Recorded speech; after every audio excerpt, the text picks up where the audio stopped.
안녕하세요. 오늘도 사은살롱을 찾아주셔서 감사합니다. 저는 결혼 5년 차로 3살이 된 예쁜 공주님의 엄마인 30대 주부입니다. 올해는 저한테는 좀 특별한 해인데요. 저는 어릴 때 친정엄마가 돌아가셔서 안 계시거든요. 그리고 올해 친정엄마가 돌아가신 지 꼬박 20년이 되는 해이고, 동시에 지금의 제 나이가 친정엄마가 돌아가신 나이라 기분이 많이 이상한데, 어렸을 때는 엄마가 이렇게 젊은 나이에 하늘나라에 가신지 체감하지 못했어요. 그리고 이제 막 말문이 터져서 조잘조잘 이야기하는 아이를 키우다 보니 저를 두고 차마 눈을 감을 수 없었을 것 같은 엄마의 심정이 와닿았는데, 엄마의 부재는 저에겐 항상 상처였고 아픔이었어요. 게다가 엄마가 돌아가시고 저는 할머니 손에서 자랐는데요. 이런 말은 저를 키워준 할머니한테 죄송한 말이지만 제 인생의 굴곡은 그때부터 시작되었다고 해도 과언은 아니었죠. 일단 아빠가 저를 두고 재혼하셨다가 결국 다시 이혼을 하시면서 제 의지와 상관없이 그 과정에 상처를 받게 되었는데, 아빠 딴에는 저에게 엄마의 자리를 메워주고 싶어서 한 재혼이라고 하셨지만 그건 아니었어요. 왜냐하면 새엄마는 저를 키울 마음이 전혀 없는 사람이었거든요. 그리고 새엄마는 저에게서 아빠를 완전히 뺏어가려고도 했는데 거기엔 또 나름의 이유가 있었어요. 새엄마가 아빠와 결혼할 당시 저보다 어린 딸을 데리고 시집을 왔는데요. 그 동생이 저희 아빠를 독차지하고 싶어 했어요.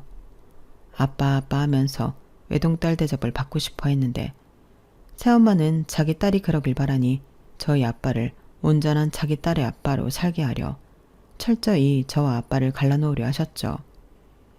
그러니 아빠 생각과 달리 아빠가 재혼을 했지만 저는 여전히 찬밥에 할머니와 살 수밖에 없었는데, 그렇게 한 3년 정도 아빠를 1년에 2-3번 볼까 말까 하니 할머니가 이건 안 될 일이라고 나서기로 마음을 잡수셨어요.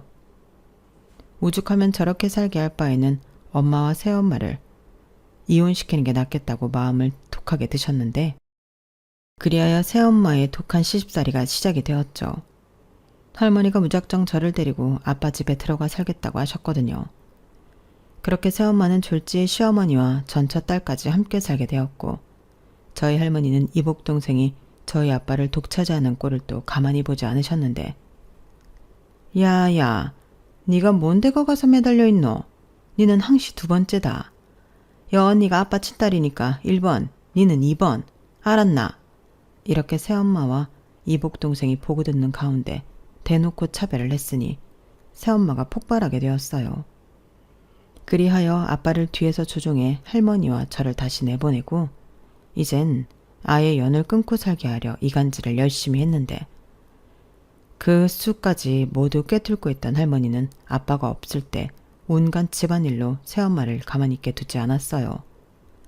거기에 아빠 돈도 할머니가 직접 관리하고 새엄마에게는 주급으로 생활비를 주신다며 그마저도 가계부를 쓰지 않으면 절대 안 준다고 했는데, 그렇게 재정 상태를 쥐고 흔드는 할머니 탓에 새엄마는 아빠에게 이렇게 살 바엔 이혼을 하겠다고 집을 뛰쳐나가면서 아빠의 재혼은 깨지게 되었어요. 처음엔 아빠도 엄마 꼭 이렇게까지 해야 해? 물론 저 사람이 심한 건 나도 인정하는데 그래도 내 아내고 엄마 며느리잖아. 그리고 막말로 없는 것보다는 낫지 않아? 기어코 아들이 이혼당하는 꼴을 봐야 속이 시원하겠어? 라며 새엄마와 이혼을 하지 않으려 했는데, 할머니는 네 이혼하라고 이러는 기다 라며 아빠에게 하루라도 빨리 이혼하고 정신 차리라고 하셨어요. 그러면서 또 그럼 니는 클로온 돌이 박힌 돌 빼내려고 처리약을 쓰는데 아빠라는 니는 니 딸이 저렇게는 컷씹받는 게 괴안나?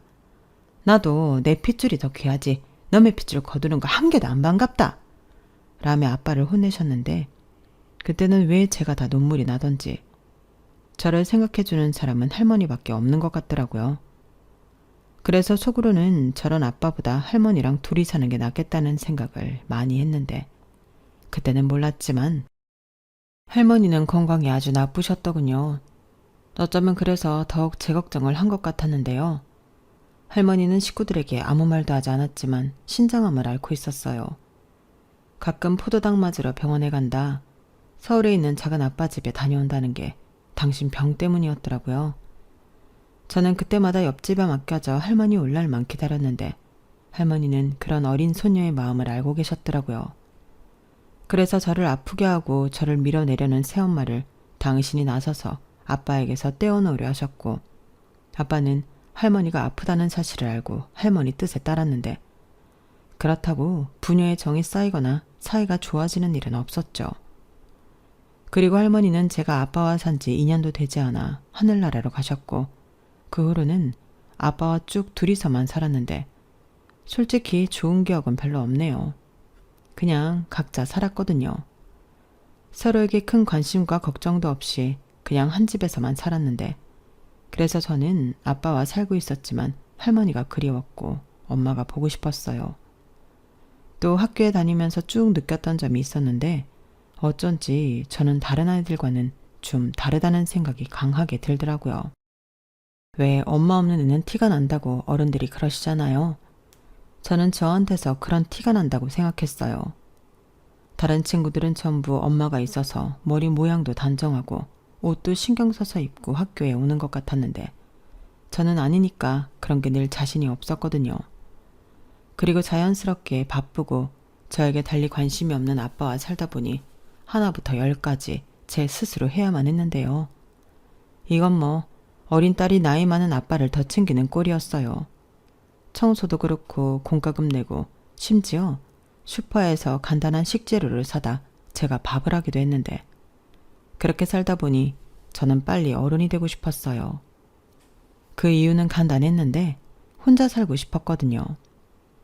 그리고 드디어 고등학교 졸업을 한 해에는 용돈을 모아 마련한 100만 원의 자립금으로 집을 나와 독립된 생활을 했는데, 말이 독립이지 그때 고생을 참 많이 했어요.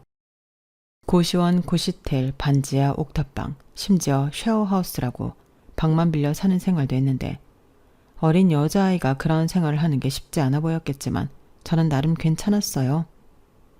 그리고 아빠는 그래도 딸이라고 혼자 사는 저를 위해 매달 용돈은 보내주시기도 했는데요. 그게 큰 도움이 되기도 했어요.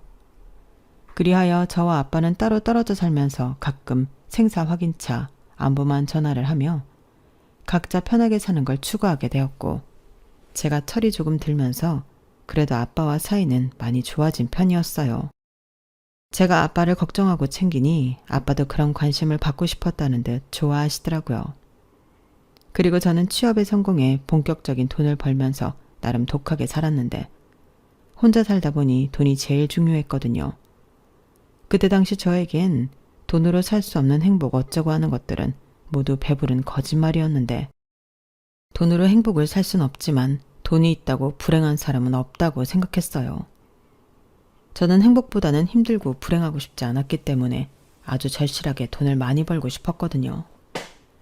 그러니 한참 놀고 싶고 연애하고 싶은 그런 나이임에도 불구하고 저는 연애를 해야겠다, 결혼을 해야겠다, 그런 생각을 할 겨를이 없었는데요. 사람의 인연은 아무도 모른다고 그 시절에 남편을 알게 되었어요. 남편은 거래처 직원으로 꽤 오랜 시간 알고 지냈는데 저 사람이 미래의 내 남편이 될 줄은 꿈에도 몰랐죠. 일단 말수도 별로 없었고 저를 좋아하는지 어쩐지 그 속을 알 수가 없는 사람이었는데, 서로 익숙해지고 편해지다 보니 업무적인 관계에서도 사적인 감정의 싹은 피어나더라고요. 그리고 그 사람을 조금씩 알게 되면서 나이, 사는 동네, 뭐 그런 시시콜콜한 것들을 알게 되었고, 남편이 먼저 고백을 하면서 저희 사이는 크게 변하게 되었어요. 솔직히 남편이 처음 고백을 했을 땐 저는 도망치기 급급했거든요. 누굴 만나 다시 없던 관계를 만드는 게 저에겐 쉽지 않고 무서웠어요.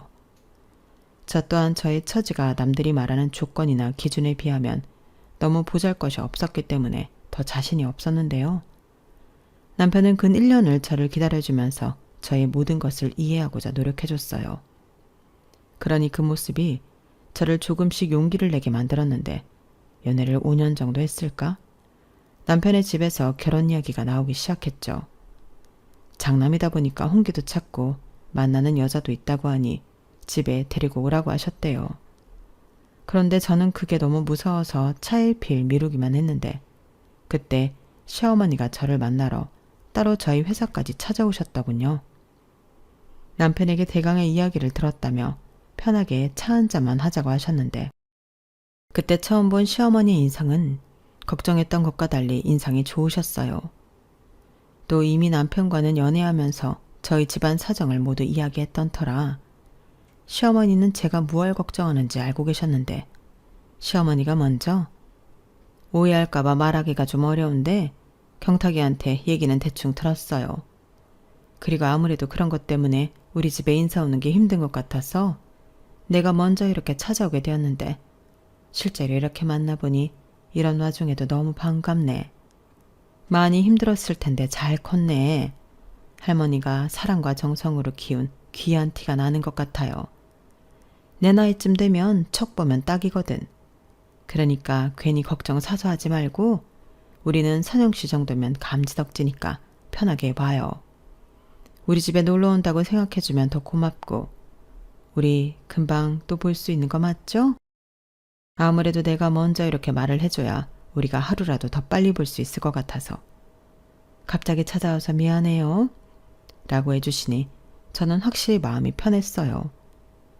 이미 벌써 제 사정을 알고 계신다는 것도 마음이 놓였고 그럼에도 불구하고 저리 말씀해 주시니 감사했는데 어느덧 제 마음 한켠에 저런 분이라면 시어머니로 모시면서 잘해드리고 싶더라고요.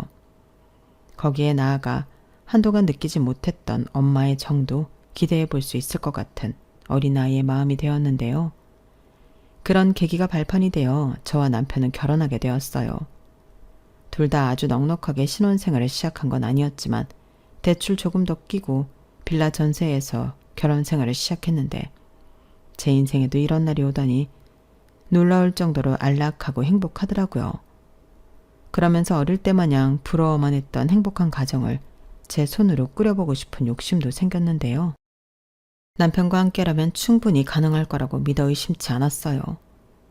물론 천사 같은 아이가 있는 지금은 이미 그런 꿈을 이룬 것처럼 더할 나위 없이 행복 자체였지만 징얼의 생활이 있기까지 저도 나름의 고난과 역경이 있었답니다. 혹시 오해가 있을까봐 미리부터 밝히자면 저희 시부모님은 여전히 저에게 잘해주시고 계세요. 시어머니는 물론이고 시아버님까지도 며느리인 저를 친딸처럼 생각해 주시는 감사한 분이라 저는 늘 시댁에 갈 때면 다른 며느리들과 다르게 신나서 남편보다 더 먼저 가 있곤 했는데 주변에서 그러더라고요. 선영 씨는 진짜 복이 많은 사람 같아 라고요. 하지만 그게 전부였다면 제가 여기에 사연을 쓰고 있지는 않았을 것 같은데 저에겐 좀 짜증나고 신경 쓰이는 시댁 식구가 한 명 있어요. 그 사람은 바로 시부모님이 늦게 낳은 늦둥이 딸, 제 손아래 신우인데요. 원래 시어머니 시집살이보다 신우 시집살이가 사람을 더 잡는다고 저에게 있어 신우는 아무도 몰래 등짝을 후려쳐주고 싶은 왼수예요.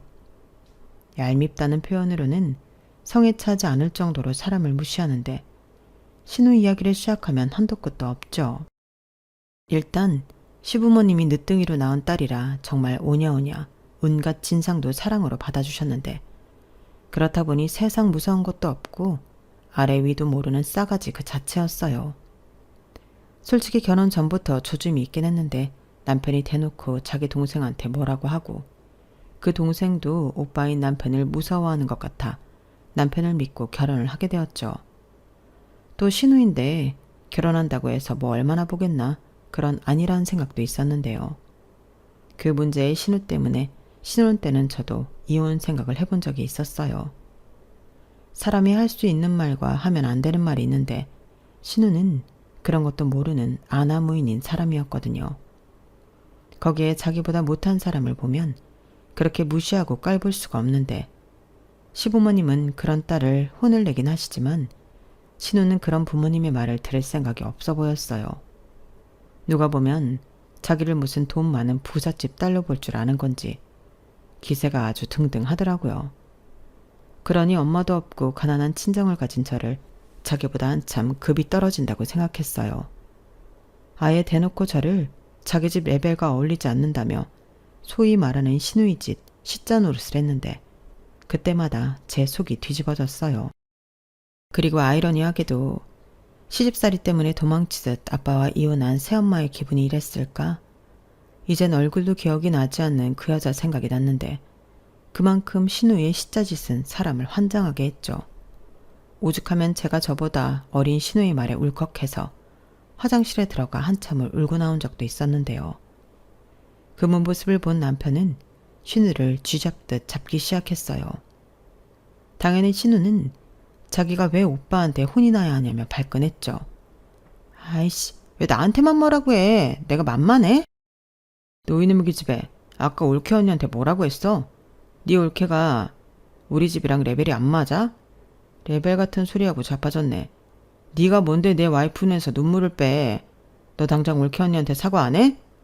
어머, 별꼴이야? 언니, 그새 우리 오빠한테 쪼르르 가서 일렀어요? 아, 속도 줘봐라. 내가 뭐 없는 소리 했나? 그리고 오빠, 아무리 오빠가 새언니 편을 든다고 해도 나한테 이러는 거 아니지. 무슨 사과를 하라는 거야? 나 잘못 없어. 언니가 자격지심이 있어서 눈물바람 한 거지. 막말로 오빠랑 우리 집이 좀 손해보는 결혼하는 건 맞잖아. 맞긴 뭐가 맞아. 그리고 무슨 내가 손해를 봤다는 거야. 나는 우리 선영이 아니면 결혼 안 했어. 선영이라서 결혼한 건데 네가 뭘 안다고 나서. 아, 그러셔? 아주 사랑꾼 나셨네. 새언니는 좋겠어요. 조건도 언니 편만 들어주는 남편이 있어서. 어디 그것뿐인가? 언니 레벨에는 꿈도 못 꿀 우리 집에 시집까지 왔으니 언니도 선빵한 거지. 경은이 너 그만하지 못해? 어디서 버릇없게 올케 언니한테 그런 소리를 해. 그리고 경탁이 너도 아무리 네 동생이 잘못했어도 너무 뭐라고 하지 마라. 얘가 몰라서 실수한 거 가지고 왜 그렇게 몰아붙여? 네가 그러면 그럴수록 제가 더 심통 부리는 거 몰라? 내가 몇 번을 말해. 이게 다 엄마가 계속 애를 싸고 도니까 저렇게 위아래도 모르고 버릇없이 그런 거라고. 심통이 나서 사과를 안 하는 게 어딨어. 너 이놈의 기집애 당장 사과 못해? 싫어, 못해, 안 해. 오빠는 왜 나만 가지고 그래? 내가 뭘 잘못했다고. 우리 집이랑 새언니가 레벨이 안 맞는 건 다 아는 사실이잖아. 엄마 없이 자라서 아는 것도 없고. 나는 레벨이 맞는 사람끼리 어울리는 게 맞다고 생각해. 솔직히 격 떨어진단 말이야. 사람이 급이 있지. 오빠 너는 왜 그렇게 눈이 났냐? 너 조용히 못해? 아, 우리 며느리 괜히 시댁 왔다가 별소리를 다 듣네. 내가 대신 사과하마. 우리 애가 철이 없어 저런다. 예심 넓은 네가 참아. 왜 그래요? 참긴 뭘 참아? 그리고 왜 선영한테만 참으라고 해요? 좌우간, 진짜 내가 일해서 재 있을 때 집에 오기가 싫어. 그래? 말 잘했네. 그럼 오지 마. 그리고 새언니도 괜히 가증 떨지 말고 우리 집엔 제사나 명절에만 와요. 뭐 반가운 얼굴이라고 자주 와요. 우리 엄마 아빠가 잘해주니까 자기가 무슨 친딸이라도 된 줄 아는 거야? 진짜 기분 나빠. 너 그 입 다물지 못해? 아우, 저거 진짜 동생만 아니면 한 대 패주고 깽값 물어주는 건데. 자기야, 일어나서 짐 챙겨. 나는 더 이상 여기 못 있겠다. 경탁이 너까지 왜 그래? 아유, 선영아, 내가 미안해. 네 남편 말처럼 얼른 가라. 내가 현관 앞에 반찬 싸놨으니까 그거 꼭 들고 가. 경탁이 너는 운전 조심하고. 괜히 성질 난다고 운전 막 하면 안 된다. 선영이 놀래. 저는 신우 때문에 속이 뒤집어졌다 펴졌다 난리가 났지만 그때는 아무 소리 하지 못했어요. 너 왜 말을 그따위로 하냐고 싸울 수도, 나는 괜찮다고 남편을 말릴 수도 없으니 바보처럼 아무 말도 못하겠더라고요. 대신 남편이 제목까지 화를 내고 씩씩거리니 그걸로 위안 삼아 그날은 집으로 돌아왔는데, 그런 기분 나쁜 일이 있을 때마다 남편은 저에게 몇 번이고 사과를 했어요. 자기야, 아까는 많이 속상했지? 미안해. 저놈의 기집애 내가 언제고 저놈의 주둥이 홍구멍을 내줄 거야. 엄마 아빠가 너무 오냐오냐 키우고 싸고 도는 바람에 지가 그거 믿고 저렇게 까부는데 언제고 나 아니라도 임자 만나겠지. 그러니까 자기도 힘들겠지만 기분 풀고 우리 가급적 본가에는 가지 말자. 이렇게 말했는데 정말 속은 상했어도 남편이 저러니 저는 넘어갈 수밖에 없었죠. 그리고 마음 한편으로는 신우가 하루라도 빨리 시집을 가서 그 밉상 얼굴 보는 날이 없길 바라고 또 바랬는데, 저희 신우는 늘 좋은 조건의 남자만 만나면 결혼할 거라고 떠들고 다녔거든요. 하지만 그런 조건의 남자가 유감스럽게도 눈이 삐지 않아 신우가 결혼하는 날은 올 것 같지 않았는데, 그러던 중 집신도 짝이 있다는 말이 맞는 건지 드디어 신우가 찾던 조건은 좋으나 눈이 먼 정신 나간 남자가 나타났어요. 그때 제가 막 임신을 했을 때였는데 신우는 조카가 생기는 건 안중에 없었고 당장이라도 시집을 갈 것처럼 입이 아주 귀에 걸렸어요. 솔직히 제 입장에서도 그 소식은 반갑기 그지 없었는데요. 신우의 예비 남편은 신우 말처럼 거의 준재벌에 가까운 집 아들이었어요. 게다가 시집살이 시킬 시어머니도 없고 신우의 짓 할 여자 형제도 없다고 했는데 거기까지 들으니 저도 슬슬 배가 아프더라고요. 그 남자가 잘나서 배가 아픈 게 아니라 내심 너도 시집가서 너 같은 신우 만나 고생 좀 해봐라 하는 마음이 있었는데 신우가 없다니 그게 참 유감스러운 일이었어요. 그리고 그런 저의 마음을 꿰뚫어 봤는지 신우는 원래도 얄미운 면상을 더욱 얄밉게 하고서는 자긴 시집살이도 하지 않고 평생 사모님 소리 들으며 떵떵거리고 살 거라고 저에게 자랑을 하는데 그때는 솔직히 좀 약이 오르더군요.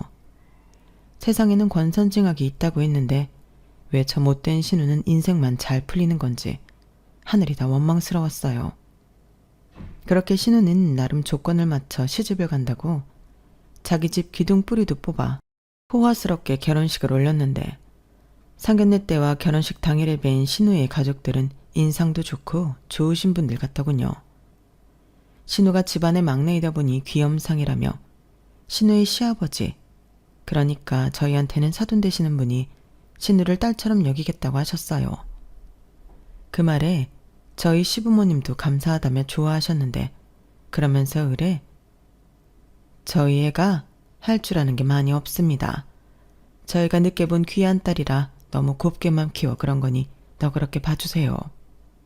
그리고 집안 가풍에 맞게 많이 배우도록 이야기도 해놨으니 넓은 아량으로 지켜봐 주세요. 라고 하시며 신우를 예쁘게 봐달라고 하셨어요. 솔직히 그때도 저는 저 사람들은 자기 며느리의 실체를 다 아는 걸까? 괜히 꼬장을 부려보고 싶은 마음이 들기도 했는데 일단 빨리 시집을 가서 제 눈에 보이지 않게 되는 것이 중요하니 저는 적극 협조하기로 마음을 먹고 허벅지를 꼬집으며 역겨움을 참았어요. 가뜩이나 임신해서 비위도 약한데 신우가 하는 짓이 너무 밥맛이라 참는 게 힘들었거든요. 그리고 신우의 가증 섞인 연극에 속아 넘어간 듯 보이는 신우의 시아버님은 그저 허허 웃으며 이제 막 시집 오는 건데 모르는 게 당연하지 않겠냐고 당신은 다 괜찮다고 하시는데 사업을 크게 하셔서 그러신가? 소소한 일은 잘 신경 쓰지 않는 듯 보였어요. 그러니 그 말에 신우는 또 저를 향해 어깨를 으쓱하며 새침을 떨기 시작했는데 그렇게 신우는 자기가 바라는 대로 인생이 풀려가는 듯 보였어요. 그리고 저 역시 이제 허튼 꿈은 버리고 그래도 미우나 고우나 가족인데 이왕 시집간 거 이혼해서 돌아오지 말고 그 집에서 잘 살길 바랬는데요. 아니 웬걸? 결혼하고 3개월도 되지 않았는데 신우가 짐가방을 들고 친정에 와서 울고불고 난리가 났더군요. 저는 그때 산부인과에 가는 날이라 회사에 휴가를 냈고 남편은 저와 산부인과 진료를 받고 곧장 출근을 해서 저 혼자 시댁에 갔었는데 현관문도 열려있고 신우의 짜증 섞인 목소리가 현관 밖으로 새어나왔는데 사람 심리가 왜 그런지 저는 숨을 죽이고 그 소리에 집중했어요. 그때 저는 마침 점심시간이라 시어머니와 점심을 먹을 생각이었거든요.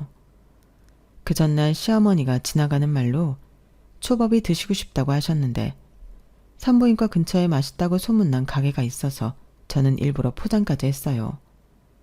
그리고 깜짝 놀라게 해드리려고 연락도 없이 부랴부랴 왔는데 정작 서프라이즈는 신우가 해주고 있더라고요.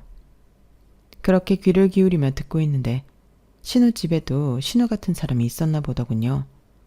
그것도 한 사람이 아니라 셋이나 됐는데 시 고모님이라는 분들이 조카 며느리라고 신우를 엄청 잡는 것 같았어요.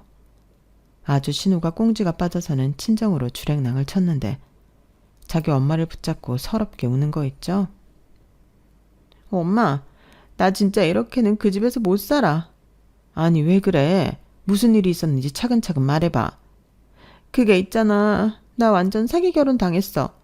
결혼 전에 나한테 잘해주는 건 순전히 쇼였고 나를 무슨 다 잡은 고기처럼 신혼인데도 홀대하는데 그것도 너무 서럽고 집에 돈은 많다고 하는데 정작 내가 쓸 돈은 안 준다?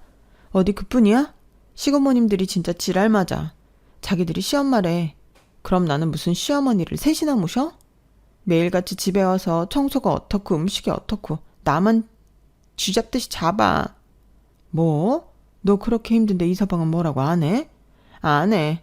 나더러 무조건 참고 고모들한테 맞추래. 자기도 고모들 무섭다고. 자기한테 불똥 튀지 않게 나더러 알아서 하라는데 나 진짜 너무 힘들어.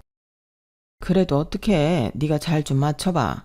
네가 잘하면 그 고모님들도 뭐라고 하지 않으시겠지. 못 맞춰. 그건 아무도 못 맞춰. 트집을 잡기 위해서 그러는 건데 아마 내가 너무 잘하면 잘한다고 또 뭐라고 하실걸? 그냥 내가 싫은 거야. 왜? 왜 네가 싫어? 그럴 이유가 없잖아. 몰라. 나더러 며느리 하나니까 시아버지도 챙겨야 하고 집안 대소사도 챙겨야 하는데 그거 다 챙기면 엄마 나 친구 만나서 쇼핑할 시간도 없어. 무슨 종이야 종. 그러면서 아버님은 나한테 하루빨리 애나 낳으라고 잔소리하시고. 뭐? 그렇게 인상 좋으신 분이 그러셨단 말이야? 그거 다 연기였어. 온 집안 식구들이 다 나랑 우리 가족을 속인 거라고. 엄마 나 어떡해. 이혼할래. 시끄러워. 결혼한 지 얼마나 됐다고 벌써 이혼 타령이야? 엄마가 몰라서 그래. 이제는 큰 고모님이 나한테 뭐라고 하셨는 줄 알아? 나더러 가정교육을 개떡같이 받았대. 니네 엄마는 이런 당연한 것도 안 가르쳐줬냐고 하는데 성질이 나서 못 참겠더라고. 그래서 나도 한바탕 뒤집었지. 그랬더니 이번에는 막내 고모님이 나더러 몸만 딸랑 시집왔으면서 성깔만 부린다고 자기 집안에 날로 시집을 왔다면서 저런 것들이랑 우리 집이 어울리냐고 나더러 급 떨어진대. 저는 신우의 말에 순간적으로 웃음이 터져 나올 것 같은 걸 겨우 참았어요. 지가 나한테 레벨 어쩌고 급 어쩌고 하더니 그 잘난 집에서 똑같이 당하고 있더라고요. 그 소리를 듣는데 저는 솔직히 너무 고소했어요. 그래도 하늘이 완전히 신우 편은 아니구나 위안이 됐는데 그때였어요. 신우가 눈물을 닦겠다고 일어나면서 현관문 밖에 있던 저와 눈이 딱 마주쳤는데 하필이면 저희 시댁이 옛날 주택이라 거실이 현관문이랑 가깝거든요. 그러니 신우가 마치 너 지금 내 얘기 다 들은 거야? 라고 하듯 저를 노려봤는데 저는 멋쩍어서 그냥 웃어 보이고 말았네요. 그리고 시어머니도 제가 온 것을 알고 조금 놀라신 듯한 얼굴이었는데 저는 괜히 두 모녀가 민망할까봐 사간 초밥을 둘이 드시라고 바닥에 내려놓고 집으로 돌아왔어요. 근데요. 돌아오는 내내 왜 그렇게 미소가 지어지는지 저는 집에 와서도 싱글벙글이었는데 그도 그럴 게 신우가 시집살이 때문에 힘들다고 눈물 콧물 쏟으며 우는데 그 모습이 혼자 보기 아까울 만큼 너무 웃겼거든요. 그리고 제가 집에 온 지 2-3시간이 됐을까?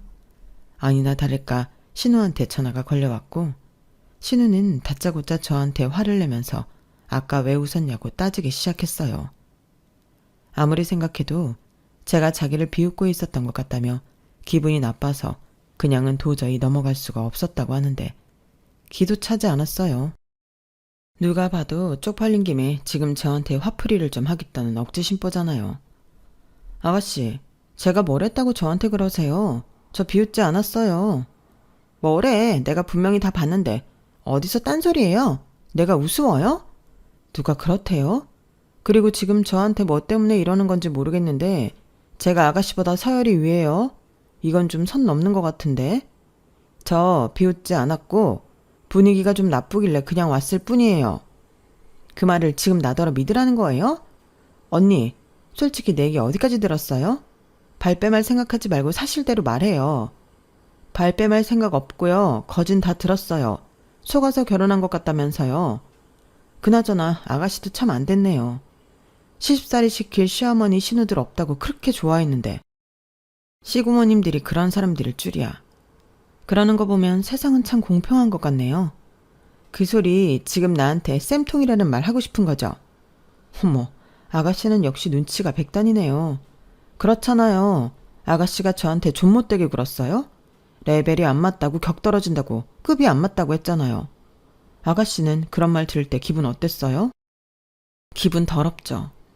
그러게 그런 말은 하는 게 아닌데 그 고모님들도 진짜 못됐다. 결혼식장에서는 그렇게 좋은 사람인 척 하시더니 실상은 아니었나 보네요. 됐어요. 언니는 언니나 잘해요. 지금 누가 누굴 걱정해? 어머, 제가 걱정하는 걸로 들렸어요? 아닌데. 아가씨도 성인이고 이제 시집갔으니 출가 외인인데 아가씨 일은 아가씨가 알아서 해야죠. 솔직히 그동안은 어머님 아버님 때문에 편하게 산 건 맞잖아요. 근데 제가 겪어보니 세상이 그렇게 호락호락하진 않아요. 이제라도 그걸 알게 됐으니 다행이죠. 아가씨도 이번 기회에 제대로 배워봐요. 시집살이가 얼마나 사람을 미치게 하는지. 언니, 지금 나 시집살이 하다 피말라 죽으라고 고사 지내요? 고사는 안 지냈는데 지금부터 한번 지내볼까요? 언니! 신우는 제 말에 약이 바짝 올라서 소리를 지르고 난리가 아니었어요. 그러자 저 멀리서 시어머니가 어디다가 분풀이를 하냐고 신우한테 뭐라고 하는 소리가 들렸는데 그렇게 전화가 끊기더라고요. 그리고 전화 받는 그 모습을 다 보진 못했어도 신우가 얼마나 열을 받아 난리 났을지 안 봐도 비디오였는데 그날 저는 처음으로 발을 쭉 뻗고 잘 수 있었어요. 오죽하면 남편이 옆에서 오늘 뭐 나 없을 때 좋은 일이라도 있었어?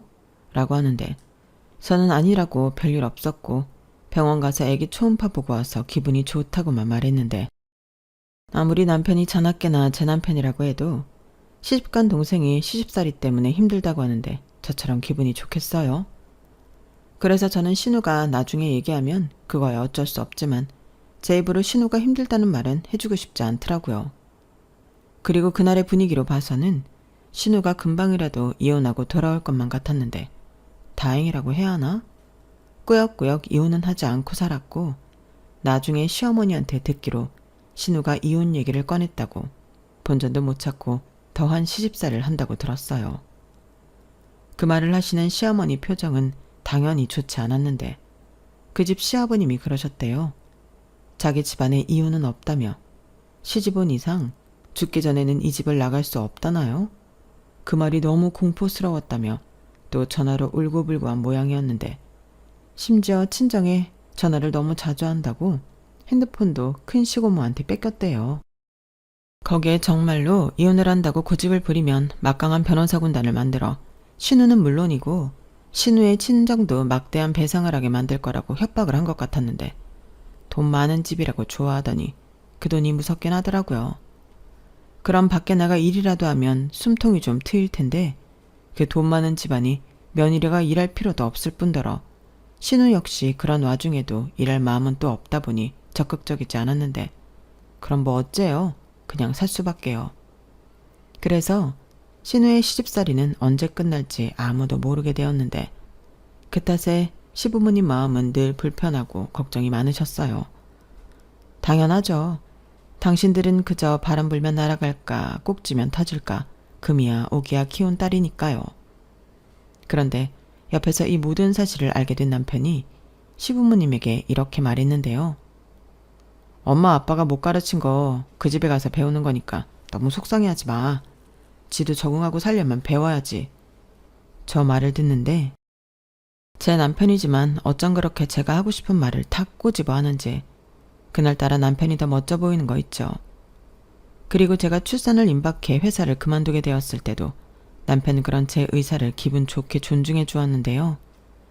요즘 남자들 여자가 맞벌이하지 않으면 싫어한다고 해서 걱정을 많이 했거든요. 사실 저는 제가 엄마 없이 자란 아픔 때문에 우리 애는 엄마인 제 손으로 키우고 싶다는 생각을 오래전부터 하고 있었어요. 그래서 그런 제 마음을 조심스럽게 회사를 그만두기 전에 남편에게 이야기를 했는데요. 남편은 전혀 싫지 않다는 듯 맞아. 애는 엄마 손에 자라야 정서적으로도 좋지. 나는 자기만 좋다고 하면 대찬성이야. 그나저나 우리 애는 참 좋겠다. 선영이가 엄마라서. 라고 오히려 제 선택을 지지해 주던 사람이었어요. 그때 얼마나 남편한테 고마웠는지. 신우 말처럼 제가 남편 복은 정말 많더라고요.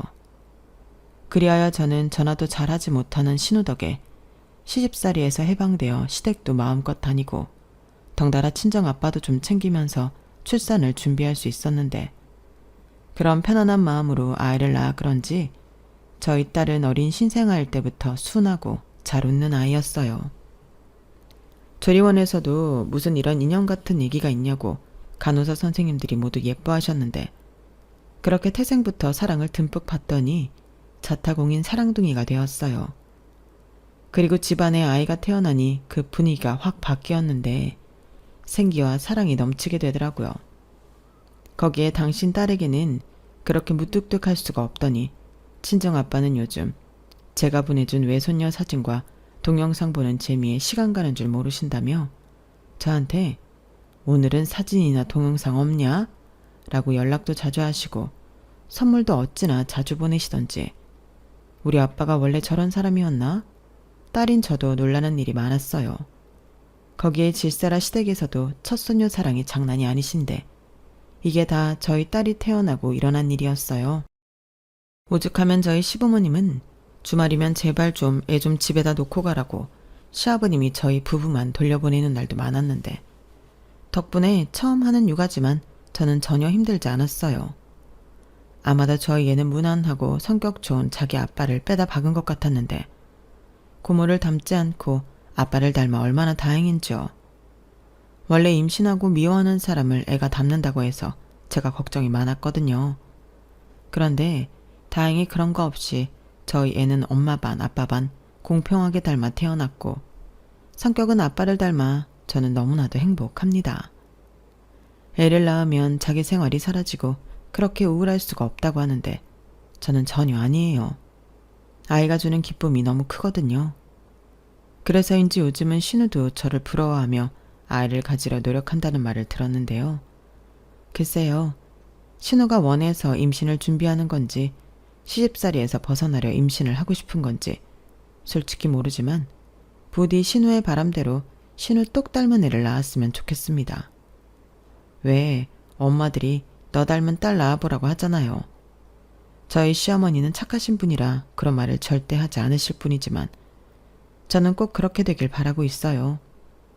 인생에는 총량이 있다고 하던데 신우도 그동안 편하게 멋모르고 산 시간만큼 고생이라는 걸 해봐야죠. 그래야 자기 애한테는 오냐오냐 하지 않고 대도하는 걸 가르치지 않겠어요? 거기에 살짝 제 사심을 넣어보자면 애를 낳으면 그만큼 친정에 올 수 있는 시간이 없어질 테니 보기 싫은 얼굴 더 자주 안 볼 수 있고 너무 좋을 것 같더라고요. 그래서 요즘은 제가 화이팅하라고 임신에 좋은 영양제도 보내주고 정보 공유도 해주고 있는데 사람이 좀 변하긴 하는 건지 웬일로 고맙다고 메시지를 보내더라고요. 그런 거 보면 아무리 개망난이라도 희망은 있는 것 같은데 또 안 와요. 시간이 많이 지나고 원수 같았지만 신우랑도 잘 지내는 날이 제 인생에도 올죠. 뭐 별로 기대는 되지 않지만 앞으로 신우랑 또 레벨 어쩌고 급 어쩌고 그런 소리 때문에 다투는 날은 없었으면 좋겠어요. 그리고 요즘 저는 또 새로운 재미에 빠졌는데 아이 키우면서 집에서 할 수 있는 일이 뭐가 있을까 그런 고민을 많이 했거든요. 아무래도 아이가 요즘은 어린이집에 가기도 하고 그 시간에 파트타임이라고 하려 해도 시간이 애매해서 이것저것 고민을 해봤었는데 제가 사진 찍고 글 쓰는 걸 좋아하다 보니 육아 일기를 쓰던 걸 아이 용품을 공구하고 팔기 시작했어요. 그런데 같이 아이 키우는 엄마다 보니 믿고 쓴다며 매출이 좀 나더라고요. 그래서 욕심을 조금씩 더 내다 보니 이젠 사무실도 없고 직원까지 있는 나름 사업가이자 CEO가 되었는데 그래도 저는 어디 나가면 전업주부라고 저를 소개해요. 쑥스러운 것도 있고 제가 주부라서 이런 것들을 더 꼼꼼히 체크할 수 있다는 자부심이 있어서 그러는 건데 나중에 저희 아이가 많이 커서 엄마 손이 많이 필요 없게 된다면 그때는 집중적으로 사업에 제 전력을 다할 생각입니다. 일단 저에게 가장 1순위는 저희 가정이고 가족이고 저희 아이거든요. 그래서 요즘은 제가 하고 싶은 걸 마음껏 할 수 있어 매일이 행복하기만 한데 시부모님도 언제든지 도움이 필요하면 말만 하라고 저의 든든한 지원군을 자처하고 계세요. 그리하여 올해는 내 집 마련에 성공해 이사도 앞두고 있는데 새 집에서 우리 가족 더 건강하고 행복하라고 여러분들이 많은 응원해 주세요. 그럼 지금까지 제 사연이었고요. 끝까지 제가 사는 이야기 들어주셔서 대단히 감사드립니다. 저희 철없는 신우도 언젠가는 철이 들어 지난 날을 후회하고 반성하는 날이 오겠죠. 꼭 그런 날이 오길 바라며 저는 이만 사연을 마무리하도록 할게요. 항상 건강관리 잘 하시고 오늘 하루도 보람있고 즐거운 날 되시길 바랍니다. 감사합니다. 여러분, 사연 댓글에 응원과 현명한 조언 부탁드려요. 좋아요와 구독은 저에게 큰 힘이 됩니다. 오늘도 좋은 일 가득하세요.